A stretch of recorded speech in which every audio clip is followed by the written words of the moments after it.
What does it take to make workshops work? And how can we facilitate collaboration that sticks and leads to results? My name is Hartmann, and with the Workshops Work podcast, I'm on the mission to find the magic ingredients that make workshops work.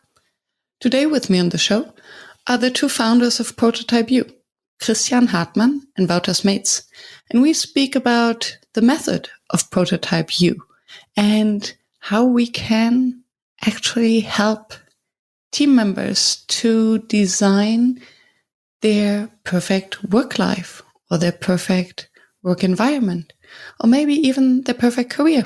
So stay tuned.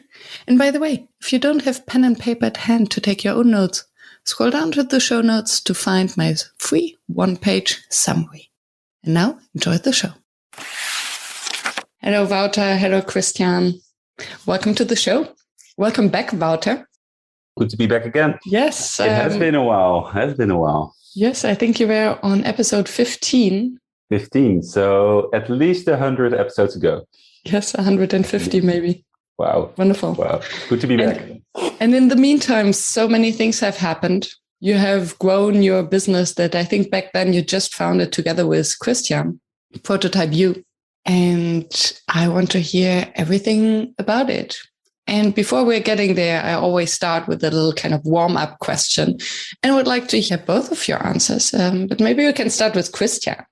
When did you start calling yourself a facilitator? And actually, do you? I don't recall when, and I barely do, actually. I think I only mentioned being a facilitator when talking about our programs and that we have facilitators and that I am one of the facilitators. But I wouldn't introduce me somewhere as, hello, I'm Kristiaan, I'm a facilitator in da-da-da-da. So it's part of the job. When that was, probably somewhere in the last 4 years. But I don't recall exactly what. Probably during the first session, Kristiaan. I don't know if we were speaking of being a facilitator. I think so, because we didn't want to call ourselves coaches. So we must have used facilitator. So that's, when was this? January 2018. And I would be curious, Kristiaan, since you just said you didn't want to call yourself coaches. So what for you is the difference between a coach and a facilitator, and why didn't you want to call yourself a coach? Because I think coaching is a job where you need to get trained in very well. There are a lot of coaches, and I think a lot of good coaches, but also maybe an equal amount or even more coaches that had a 3-day training in being a coach. I think I can coach people. I mean, I've been a lecturer in University of Applied Science for 9 years. There you coach as well. But with Prototype U, we facilitate a certain process that people do themselves. So actually we help them to coach themselves and do some kind of peer coaching. And I'm not skilled and trained in being a coach, so I should not call myself a coach. Thank you for making the distinction. It's very interesting.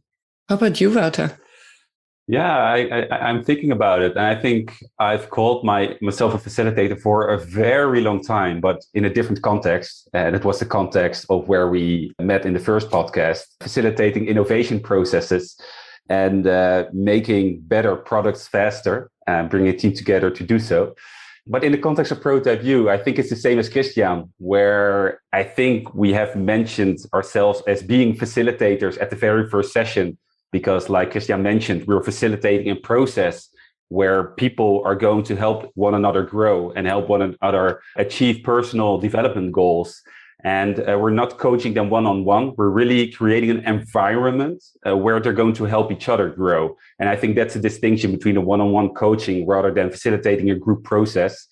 But in the context of Prototype U, I think I want to see myself a little bit more as building the organization with facilitators, being one of them. And I love being one of them occasionally. And I also love to train new facilitators and bring them into the pack to help the peer-to-peer learning process at different places in the world.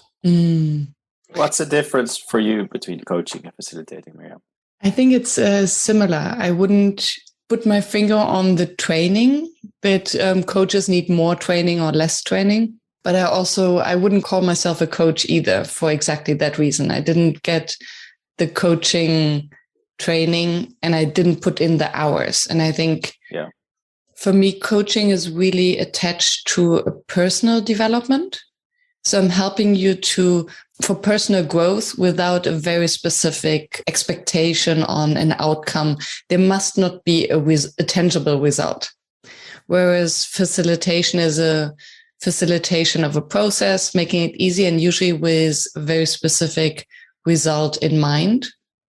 On the other hand, while I was listening to Wouter, I was just this distinction between working on a business and working in a business came to my mind. It's like facilitation is like working on the business. It's like holding the space, providing the environment, defining the process.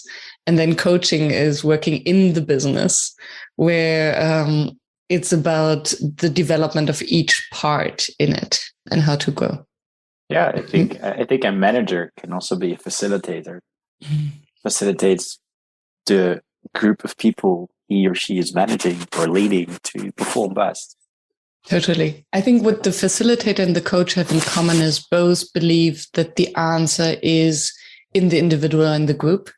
So they're not consultants or advisors who come with the answer in their backpack. Yeah. And I think that's an interesting distinction. Also in our programs, we're not going to say, this is wrong, this is right. And we're going to guide you through a process where you're going to find the answers about yourself through making your own decisions, but also through interaction with other people in the group. And we're going to guide it process, ask a few questions here and there, but we're not going to tell you this is the answer, this is what you need to do. Because throughout the process of people discovering themselves through interaction with others, we build ownership and they need to figure things out themselves. And we're not, as consultants, say this is the best way. Everybody's on a different path. And to really be successful on that path, it needs to be your own path. And in our case of Prototype U, we facilitate the process of peer-to-peer learning. But then we also have coaches, which sometimes if people in the groups want to have these one-on-one deep dives with a certain specific coach to go a little bit deeper than in the peer-to-peer learning process in the program. So we work on different levels in that way. And before we go deeper in what Prototype U is and what you do with this process and program, I would first be curious, where does the name come from? And why is it Prototype U and not Perfect U? Can I answer that one, Kristiaan? This is the go for it phase. I see it's actually the Zoom channel. Well, when we last met, we talked to each other more often, of course, Miriam, but in the last episode, it was all about innovation. And that's my background. So I come from a background of innovation, making better products faster. Was the innovation manager at Siemens for remote control of harbor cranes, innovation consultant. But at some point, when Kristiaan and I were having talks at a square in The Hague, wanted to do something meaningful with the knowledge we have. Kristiaan coming from an HR people background, an education background, myself from an innovation background. We considered, what if you apply those principles from innovation, not to service and product design, but to developing yourself as a person, running small experiments, testing your assumption, working with multidisciplinary groups, and testing where you want to go in life and taking the small steps to get there with a lot of reflection and an agile way of working to change course if needed. And prototypes in innovation are small experiments, not small experiments which need to perform, but small experiments to learn. And one of my favorite quotes is one from Nelson Mandela. And he says, I never lose, I either win or I learn. Mm-hmm. And this is exactly the kind of approach we want to have with Prototype U. Well, what if we see ourselves as prototypes as a never-ending work in progress, where we can have a lifelong of learning and getting to know ourselves better through interaction with others. So what if we see ourselves lovingly as prototypes, where every experiment we do is about learning a little bit more about ourselves and moving to the direction we want to go? This sounds exhausting. Exhausting. That you never arrive, that you're never perfect, that you're never... What's perfect? When you're there, there's always something new. Mm. So if you aim for perfection, you're also never done. Mm. Because if you I think this is what you notice in the stories of people that win the lottery and can make their life perfect by buying the perfect house, the perfect car, the perfect holiday, the perfect face, whatever they want, but they are often still unhappy. Because we fall back to our default level of happiness.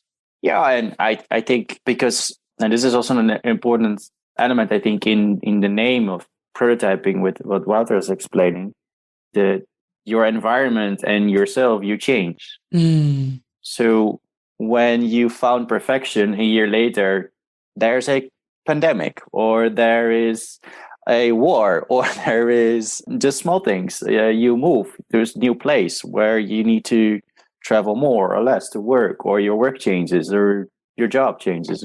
And your partner leaves you. There's so many things that can change in good things and bad things. So therefore, there's no perfection. There's perfection in the moment. Yeah. And in the process. And I don't get me wrong, I totally agree with you. And I think that life is a continuous improvement and development process, because otherwise it's also boring. And what's perfection in the first place, as you mentioned. And from what you just explained, I'm now wondering, is it a skill that you teach, or is it a mindset? Because it recalls the first thing that comes to my mind when I hear you speaking, and the idea of prototype you, is the concept of the growth mindset. Yeah, it's both skill and mindset. Yeah, I would say that. So one of the guiding principles is progress over perfection, which taps into the discussion we just had. So there's to celebrate progress rather than to aim for perfection, and to celebrate your small wins. And if you talk about mindset, it's about growth mindset. That's a big part of it. And through the process, you can train that. And there's also part of it is skill set, learning people how to learn, learning people how to reflect, how to coach one another. So there's a lot of skills to be able to become a better learner, but also definitely a certain mindset to be able to bring that to life effectively. The growth mindset, progress over perfection, being open to learning from others. So it's both. Yeah, and it should be both, because the right mindset, but not the right skill set, it will not be as good as if you have both, or if you have the skill set, but not the mindset. So if you understand the process, but you don't have the right mindset, then it's not going to happen. Interesting. Yeah, it sounds as if you do have the mindset, but not the skill set, you get frustrated because you know that something has to change, but you don't know how. And if you have the skill set, but not the mindset, it's also frustrating because you can do something, but you don't know for what reason. Yeah, that's where it gets complex, because we also train people to become a prototype view facilitator and run our programs themselves.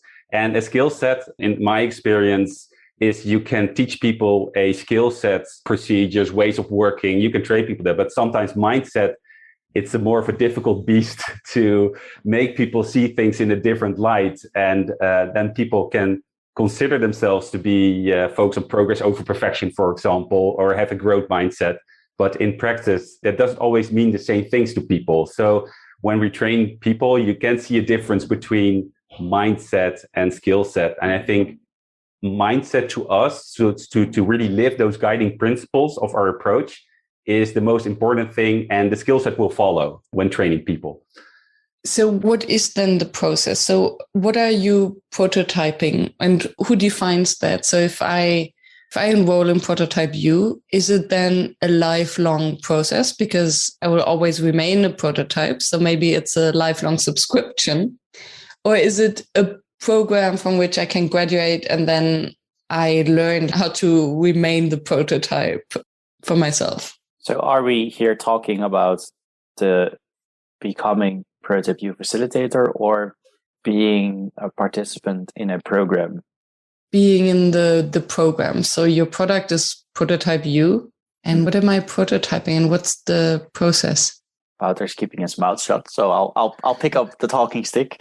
What are you prototyping? Well, the name is Prototype U, so you are prototyping yourself. And the process is to have the nutshell, and then maybe with questions that you have, we can go a bit deeper, is that in the process that's being facilitated by a facilitator, you go through certain steps based on the aim of the program. That can be based on your career development, skill development, or work experience.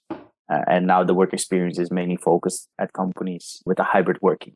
In a session, people go through certain steps to discover things about themselves based on their ambition, based on their ideal way of working. And they do this with a buddy. They have talks with their buddy. There are talks in the group. So that helps them to have little reflections. And the session ends always with a prototyping plan, which we started calling a prototype plan, but that was a bit vague to people. I like to still call it prototyping plan because it resonates nice with the name, but it's an action plan, as we call it now.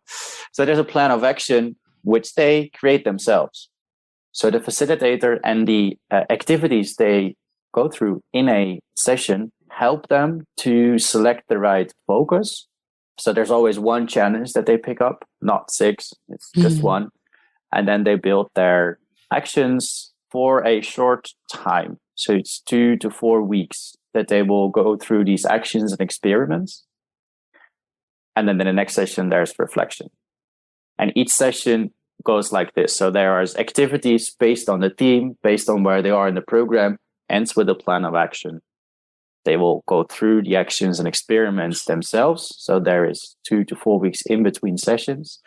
They have meetings with their buddies. They do their experiments. They get insights, or they don't. That's also possible, because in the reflection, it's reflected upon what did you learn from the things that you did, and what did you learn from the things that you did not do. So it's similar to a retrospective in a Scrum process, basically, where everyone, instead of working on a software development, they work on their personal development. Yeah, so it's nice that you mentioned this. So if we work with people that know this process, you maybe not in the first session, but when we do the reflection and then start over or build up on the reflection, then something clicks like, hey, we get the same reactions that you had, like, hey, this is like this. And then they already have part of the important skill set and mindset to start applying that on themselves. Yeah, and if I can add to that, it even gets a little bit more similar, because also in a retrospective, it's about what did you learn about the product we're developing, but also what did we learn as a group about our collaboration. And in these retrospectives, it's also about you're working with a buddy team. How did we help each other? And how can we help each other even better in the next learning cycle? Because we're calling it learning cycles. And from, if you see our model, it's a 6-step iterative model, which starts from your compass. And your compass is all about your own values. What do you find important in life? And then you move towards your ambition, where it's all about where they want to go. And then to focus on the one most important thing that you want to pick up to work towards your ambition. Because we cannot do everything at once. There's a lot of essentialism in our approach, where not moving an inch in every direction, but making miles on the things that are important to you. Then getting to that action plan, which Kristiaan referred to, where you say, this is my action plan, buddy, I'm going to do this.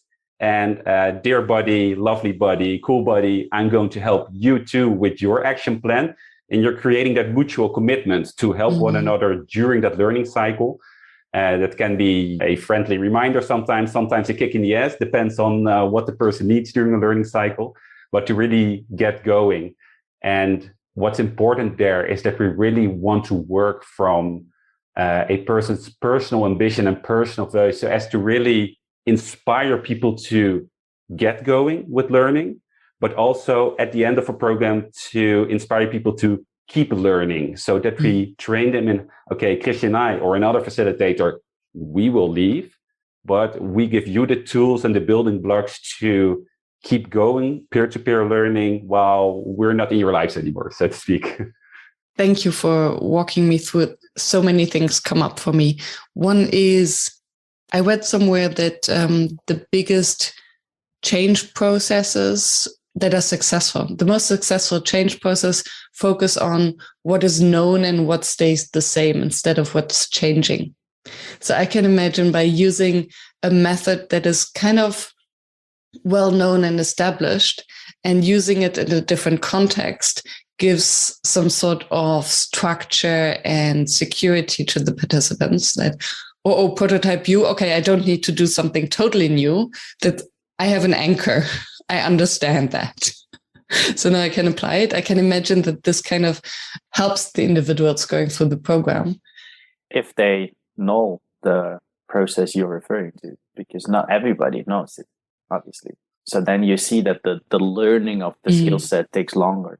And then but then it has also a potentially bigger impact because, okay, I'm making an assumption now. My assumption is that teams would go through that. So it's not a group of individuals who don't know each other, but it's a team where everyone works on their individual challenge, but also they work as a team. And then by learning this process, they can apply it to other things in their teams. But that's the right assumption, Miriam. So don't worry, because what we don't worry, because what we notice a lot in a program. So we have a couple of different contexts where we apply our peer-to-peer learning process to. So it's actually our main thing we know is a peer-to-peer learning process, but you can apply it to different domains. And one of them, which is really relevant at the moment, is prototyping your work experience. And at this point, it's often a hybrid work experience, whichever that may mean in different contexts, but a peer-to-peer learning process where you and your colleagues help each other experiment towards your ideal way of working individually, as a team, and for the organization. So taking those different interests in mind. And what we notice a lot in those programs, that when we've run through them, that they have these aha moments where they say, okay, now I've applied this way of learning personal development through creating great work experience, but I can also apply this to my personal life or to different aspects of my life where I want to make some progress or make some changes. And this is actually really fulfilling to have these moments where it clicks for people and how they can even add value with the process outside the programs. That's really nice. It reminds me of something a previous guest said about the design thinking method. As a design thinker, you do remember the moment where you met design thinking. So it's this life-changing kind of, oh, wow, I can apply this to so many different areas. And from what you described, the prototype U approach has a similar potential where, oh, there is this method. I'm learning this now. I'm applying it to one part, but I can actually also apply it to different parts. Yeah, definitely. And what I'm curious about is, especially with the example you just gave, that some team members that you're working with now are applying the method to designing their work experience. Did you say that? Yeah, their work experience. Work experience. So this sounds to me as if the assumption is that everyone has a degree of self-responsibility for their work experience. So if I'm not happy with my work experience, what can I do in order to improve it instead of running to my manager and complaining? And I would be curious to hear more about that. And as a side question to that, what's the role of a team leader or manager in your process? That's two totally different questions. In my mind, they're so closely related. Well, I see the association. Maybe you can pick up the second question, Wouter, or add on my answer to the first question and pick up the second. So yes, there is definitely a degree of responsibility because that's what we are trying to build. And it's also the mindset change, I think, that not the only, but an important one. You refer to running to your manager and complaining. I think many people don't even take that step. They just take it for granted. Like, I work here in this environment that maybe they don't even see that that has influence on them in a maybe in a negative way, or there are things to be changed that will help them. I think this is the pandemic, COVID pandemic is, if you will take positive elements out of it, we changed the way that we work and we have experienced different ways of working, which are not all better, but some things are better. But I know this in talking to people, be clients, be friends, family, that people start to think about, where do I work? How do I work? What do I do? So that's changing. So maybe people are now running to their managers, but there's a lot to be done by people themselves and to make them responsible. The focus Wouter was referring to, that's part of each session in our program. The focus starts with, how can I? Mm. And then there is this question, is about the I. What can you change? What can you do? If you work somewhere where you don't like the office, you cannot change the office, probably. But there's other things you can change. And by running through experiments and learning, then they have specific information and input that they can go to their manager or leader and talk to and say, I have done these experiments, this works, this doesn't work. I want to work more from home, just as a very simple example, because of these reasons. And I've tested it and I perform better, something like that. So they come also with very constructive and explicit ideas instead of just a complaint. Yeah, I remember somebody who I was studying with, I think he still works at Schiphol. And which is the airport in Amsterdam. Yes. Everybody knows Schiphol. And he is, I don't know his exact job, but it's connected to the luggage. So it's not particularly a role that you will perform from home. And this was he was not handling the luggage, but he was managing processes and those kind of things. And this was before the pandemic. And he wanted to work from home because he was having a side business and he thought he could do his job, 5-day job, in 3 days, and even from abroad. So, and this is really prototype U mindset. He went to his manager, talked about it, and they agreed upon testing it for 4 weeks. And if it was not working, he had to shut up and just come to work every day. And if it was working, he could continue. And it was working. Nice. So he managed to get a 5-day job in 3 days and being able to go to Greece and work from there for a few weeks. And he did not go through our program. So that's the mindset, having the information or testing it together with your manager. Manager needs then to understand the process and the mindset of, let's run an experiment and measure if it works or not. Hi, this is Andrew. I'm a facilitator and head of customer success at Session Lab, the dynamic workshop planner tool. More than 30,000 facilitators, trainers, and coaches use our workshop planner tool and save time and effort in the design process. So, how do they do it? Our drag-and-drop agenda builder makes it easy to transform your ideas into high-quality workshops, and the timing of your agenda automatically updates when you make changes. You can collaborate in real time with your colleagues and easily share professional-looking printouts with your clients. And if you need inspiration, you can check out our library of more than 500 activities and exercises and simply drag the ones you need right into your workshop agenda. So check out Session Lab to save time and effort in your workshop design process. And now get your first 2 months of Session Lab Pro absolutely free at sessionlab.com/workshopswork. And before Wouter guides us through the role of the manager, because I think that's fascinating, I just need to drop this brain fart. The next iteration of Prototype U could be for families. I mean, how cool would it be to have children actually taking responsibility of how they want to develop in family life? Okay, you don't want to clean up your room. So how can we design a process and prototype the rules of the family? Prototype your family life. Yeah. Prototype your family experience. Well, Miriam, you can come and get the facilitator training and.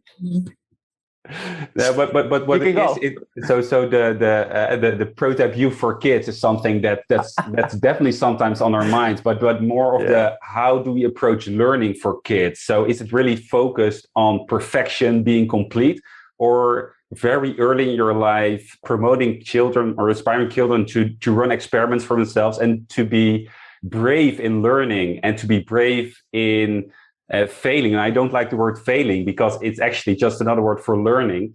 But the ProTview mindset of running experiments and learning, I think it would be really nice if that mindset would be in education as well from a very young age. Let's change the school system. Yes, let's change the school system. And just one parenthesis, because we always say, and personally, I also say it, I don't like the word failure, and let's replace it by learning. And I wonder whether we're helping ourselves. Wouldn't it be even better if we just say that, it's okay to fail and let's call it fail and we can learn from it? And I haven't read it yet, but Daniel Pink wrote a new book called Regret on how important it is to actually have regrets. And I'm the first person who always say, I don't do regrets and I don't need regrets and I look forward and there's only learning. I do regrets, Muriel, definitely. And he says how important it is to have regrets because it's through the process of regretting stuff that we're learning. And I think if we stop calling a failure, then maybe we're taking away the opportunity to learn. And it's okay to learn. Maybe we just have to take away the judgment. I think that's building resilience and being able to endure pain in life in some way is extremely important. And you cannot prevent painful experiences, regret, shame in some way, but hopefully we're able to turn that in something constructive. And it's very much a functional thing to feel regrets and to feel pain. And it would be such a shame if we're not able to turn it into something positive. And that's, I think, where it is. It's good to sit with it, good to feel it, and then trying to transform it into something more beautiful. So it's like the first seed, and then it can grow into something beautiful. And sometimes, for me, the most painful things in life, when I reflect back, are the moments where I grew the most in hindsight. And that's perhaps something to keep in mind when you feel the pain. It's still painful at the moment, but in the end, it can be also the moments of growth in your life where you can also feel thankful for. I do feel we drifted a bit off of the question. Yes, still super interesting, I think. And let me help you to get back on track. Can I drift off a little bit more? Just a little bit more, because I think the failing is an important element, and I agree on your conversation, both of you, on failing. We should be careful with the term failing because of all the judgments that's there, which is created from the moment you go to school. First year, maybe there's a lot of playing, but then there are already these tests and exams, and either you fail and you have to redo it, or there's some consequence, or you pass. And then the mindset is built that failing is not good. It would be, for me, a very nice experiment to go to a non-Western country where they have a non-Western school system and see how they feel about failing. I have an assumption that there's no negative judgments there, which would mean if we would go there with our ProTview program, they probably go through the program in a different way. And but this is just an assumption and on the failing. I just wanted to share my thoughts on that. And maybe you don't have to go that far, because the Montessori system, for instance, I think is also based on that. Sure, but these people still need to pass certain levels to go through high school or university. And I think, and that's maybe how we can bring it back to the question that I hope Wouter will answer about the manager. I think for learning, also we need an environment in which we feel safe, because in order to, whether we call it learning or failing, there's this moment where we have to admit that we don't know. If we knew, we don't have to learn, right? And admitting that we don't know is vulnerable. There is a risk involved in that. So it feels like now we made the question even bigger. So I was curious about the role of the manager initially, because of this autonomous process where everyone in the team can basically becomes the designer of their own best life in this team. So how important is it to have a manager who is part of the process or supervising it, or at least the sponsor or ambassador? And what is the role then also of the manager to create this kind of space for growth, learning, failure, however we want to call it? Yeah, so I think I'm borrowing this term from you, Miriam, because we're all oftentimes talk about a safe space. And I think I've heard it for the first time with you, not talk about a safe space, but a brave space, a brave space where you can run experiments. So that's also one we're referring to a lot in our sessions. So thank you for that. Yay! Credits to Miriam. And yeah, so to first answer the question, it all starts with autonomy and a mandate for the participants to design their ideal work experience.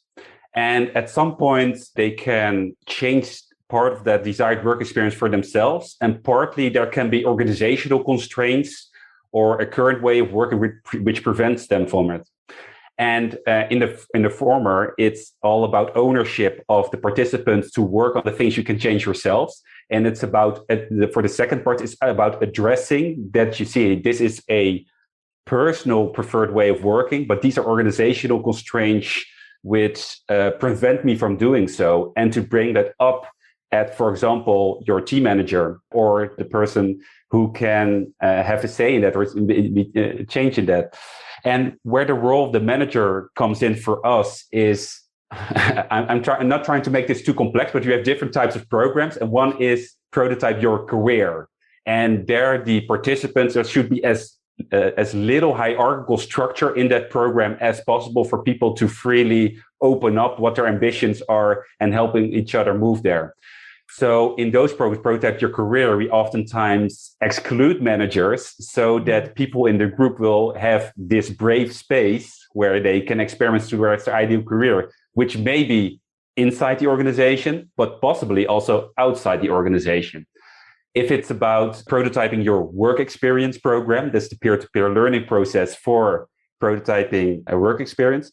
It's more that you have the individual components where you can have your own preferred way of working, but you also have people you work with, where you have your team members, and the way people gain and drain their energy is different. So you need to talk about each other. So our process is really about first becoming self-aware, then through interaction, get to know each other better. And from there on, help each other get to that ideal work experience. And there's a clear role of a manager in that team, around the team, to support that process. And it's a kind of a make or break role, because either as a manager, people have run through the program, they have their ideal working days, and the manager say, oh, that's nice, we're not going to do that because we have organizational constraints.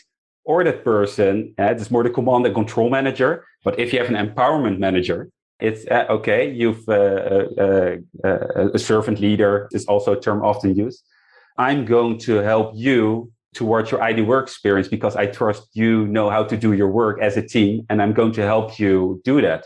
What do you need from me? And that way, it's either a very fertile ground or, so the manager is the one who, at the end, how much of the program is implemented and has a clear role in that.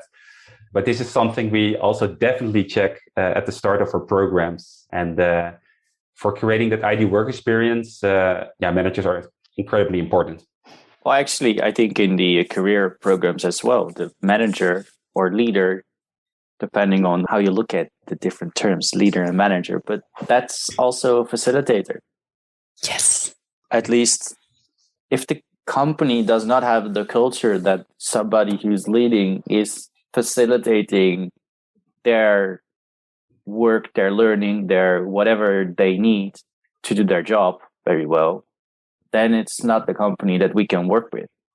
We have sometimes, Wouter was referring to, in the ambition, people can design, or we make people design their career outside the current company just to think about it. Not that we push them out of the company, absolutely not, but just we let them build multiple options of their next few years. And one of them can be outside of the organization. Just what would you do? How would it look like?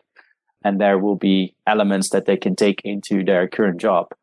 But there are organizations, when we talk about this, that say, we're not going to do that because they cannot leave the company. And that's the moment that we either have a very interesting discussion with the potential client, or we do not work with them. Red flag. Yeah, because it tells a lot about the culture, the mindset of leadership in the organization. Wouter was talking about servant leadership. That should be at least part of the mindset that we are teaching people in the program, should be with the managers. And sometimes we therefore do a program separately for the management team or the team of leaders, so they understand the process that the rest of the people go through. This makes total sense. And it reminds me of a conversation I had with Viren Taka, also on the podcast, who said that it is a role of a team leader, if it's a coaching manager, coaching leader, to also realize that, yes, if the company cannot provide further growth opportunities for their staff members, it's also their role to help these people grow outside, because these will also become the ambassadors of the company. They go outside and speak of the company in the best words, and thereby also is a marketing tool, if you may call it that way. That's right. And the other side is that if you keep them, they become a frustrated employee. Yes. Yeah. Then it becomes a risk. And talking about risks, yes, the team leader manager plays a role. So I'm wondering whether you also then coach or support the leader, because I think this can be a lot of responsibility for a person to set boundaries, set expectations, to be there to also accompany their team members during and after the process. And how would you deal with a situation where after the process, even the manager realized, oh, I promised too much. I'm only part of the organization. And actually, we were hoping that we can do this, but in fact, we cannot. To be honest, with the last question, we haven't had too much experience with that. So it hasn't happened, to be honest. So I think that's a good thing, because that would be it would be a shame, a pity. But yeah, and I think that's because we probably a company where the risk is that this happens does not want to hire us to work with us. They don't pass the red flag test. Yeah, so exactly. So the red flag pass test for us, is it an organizational command and control structure? So is it organization-led organization, or is it an employee-led organization? And if it's an organization who wants to give autonomy towards the people inside the organization to build the organization and give lots amount of freedom, then it's a project view organization. And to get to the first part of your question, what we love to do first is to run the program with a couple of the managers, so that they know what their people get to experience. And for those people who are going to run the programs themselves, they see that their management walks the talk, practice what they preach, and they also are part of that process. So you remove the hierarchical component and shows that, okay, this is just the way we're going about in this organization. And the learning takes place in all levels of the organization, regardless in what level you are acting. And what's also a component, so we work from autonomy, and this even starts before people enter a program, because when we have made a deal, it has passed the red flag test, there's a green flag, and we're going to run a couple of programs. Then we always ask or require for people to actively, voluntarily, and explicitly say, I'm going to take part in this program. Because it makes all the difference when they first show up in the first session and you ask the question, hey, why are you here? And they will not say, yeah, it's because my manager, or it's because of the organization, I have to. No, they already have a reason, or they start thinking about the reason because it's not really explicit to them yet. And that's the first part of building ownership in the program, that there's ownership on an organizational level to do the programs, and ownership on an individual level to really take part in the programs, because you want to get something out of it. And that's how we build the ownership on different levels. I love that. And I want to come back to the red flag test. Yes, please. Because I think that's something that many facilitators experience, that we go into a company or we are hired for a process or a workshop, and then too late we realize, ooh, this is not going to work because we are not aligned. So do you have a certain kind of checklist that you would apply to see, okay, is this a company we actually want to work with? And maybe you can share your experience, maybe also some lessons you learned, because I think many of us can learn from that. I think that the biggest, I'll leave the checklist for you, Wouter. If you want to. I go to look it up. Where's the checklist? No. There's one thing that comes to mind. What have we learned is, I think you can be, as a company, as a facilitator, be very eager to work somewhere, and then pass this moment that you check who's the audience and what's the environment of the audience, just because you want to have the job, you're excited, or you shiny object, want to take the money. But if they do not pass your stress test or red flag test, and you're in there, you get a very frustrating workshop program, and probably not even a happy customer. So it's bad in many senses, maybe only good for your short-term profit. And I think it's not that that this is something that happens a lot, but we have had this, not like being in a workshop like this is not working, but more conversations with companies we feel like we're going to work together. But when looking back at it, there were so many red flags. And then you had maybe 8 or 10 talks. And then at some point, you basically already knew it was going to happen. There's no working together because of all these red flags that are on both sides. So that eagerness to get the job is, it's a good thing, but it's to not forget to check. It's it can be a false friend. Yeah, we definitely have our fair share of sunk cost in some of those processes where we kept trying, regardless of the red flags we saw in hindsight. And but that's where the learnings are, and to get that, I think for us it's actually a couple of steps where we say, could this be a great collaboration or not? And it starts with our own organizational compass, that it aligns with or aligns enough with the organizational compass of the organization, or where the organization wants to transform towards to. So we're really about empowerment and employees having a great autonomy in the organization to shape the organization. It doesn't mean that an organization already fully needs to be there, but it needs to be a genuine desire to get there. And that's where we can help out. But that desire needs to be genuine. One of the other things is really about the focus on people. So no human resources in the term of resources, but really people, focus on people, their needs, because the organization believes that will benefit both people and the organization. And if we feel that there's a more traditional approach to business, which is perfectly fine for that organization, because we also believe that our service offering is not a one-size-fits-all. There is no one-size-fits-all. But so people-led, focus on people, but also that we're asking the questions, what are you doing already, to really get a feel on the initiatives already taking place, because sometimes people can say they're people-focused and people-led. And it can be a marketing slogan. And then we really need to figure out how important is it really? And do we really solve an important problem over there? Because if they don't feel the problem is important enough, they will not go about for our solution. And I think that can be a challenge of our business, is that we not focus on the core product of a organization, but we focus on... We do. Well, it's not the product that towards clients. So we focus not on the core product of the organization, but we focus on the people who are creating and delivering the core product. So making those people better. And so that means that it's always deemed important by the organization, but not always urgent.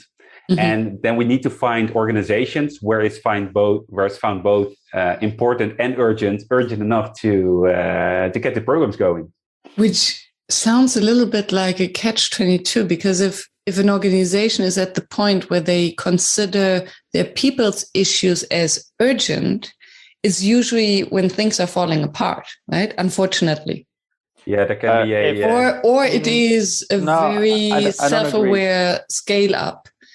So a company that is entering the scale-up phase, or a merger. I think these are the big changes where you're aware that, okay, we have to focus on people and it's urgent. Otherwise, urgency usually comes from a pain. And if it's related to people, that's dangerous, right? Yeah, unless leadership has a nice vision and looks forward, and then makes it urgent before it becomes a painful problem. True. And then so any external shock actually can create urgency. So a pandemic and working from home. Yeah, so we mostly really love to work with organizations who take on a preventive approach rather than a reactive approach when it comes to people, and really to invest in people rather than to react to the pains. But of course, things can unexpectedly happen.